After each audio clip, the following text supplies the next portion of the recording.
ఈ marriage mediators ఉంటారు గదా!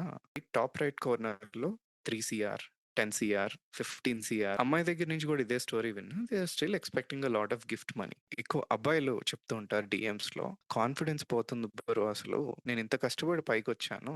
వీళ్ళు ఒక్క కాల్‌లో నా కాన్ఫిడెన్స్ తీసేస్తున్నారు. ఆ అమ్మాయి ఏజ్ గూడా నా అంతే. ఆ అమ్మాయికైనా అట్‌లీస్ట్ అర్థం అవ్వాలి గదా!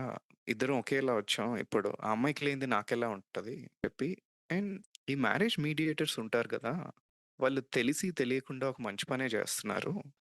Recently one of my friends showed me PDFs అన్నమాట. వాళ్ళ వాట్సాప్ గ్రూప్‌లో ఒక్కొక్క పీడీఎఫ్ మీద టాప్ రైట్ కార్నర్‌లో 3,00,00,000, 10,00,00,000, 15,00,00,000 అని అలా రాసుంటాయన్నమాట.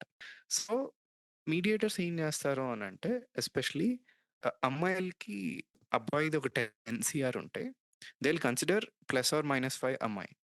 15 చూస్తారు, 5 పంపిస్తారు. వైస్ వర్సా ఇలా ఉంటాయన్నమాట. వాళ్ళకొక మ్యాథ్ ఉంటది. Basically what they are trying to do is the first filter they are applying is obviously cost. కాస్ట్‌లో ఇదంతా ఉంటది. ఈ ఫైనాన్షియల్ మ్యాచింగ్ చేసేస్తున్నారు. సో, ఈ విధంగా కొంతమంది అబ్బాయిలు సెల్ఫ్ కాన్ఫిడెన్స్ కాపాడుకుంటున్నారన్నమాట. ఎట్ ద సేమ్ టైమ్ అమ్మాయి దగ్గర నుంచి కూడా ఇదే స్టోరీ విన్నా. They are still expecting a lot of gift money. ఆ గిఫ్ట్ మనీ గూడా ఈ టాప్ రైట్ కార్నర్‌లో ఏదైతే రాస్తున్నారో it's also setting expectations. At least I have been thinking really, really hard. ఏం చేయగలం యాప్‌లో? సెల్ఫ్ మేడ్ అనే ట్యాగ్ ఏమైనా పెడదామా?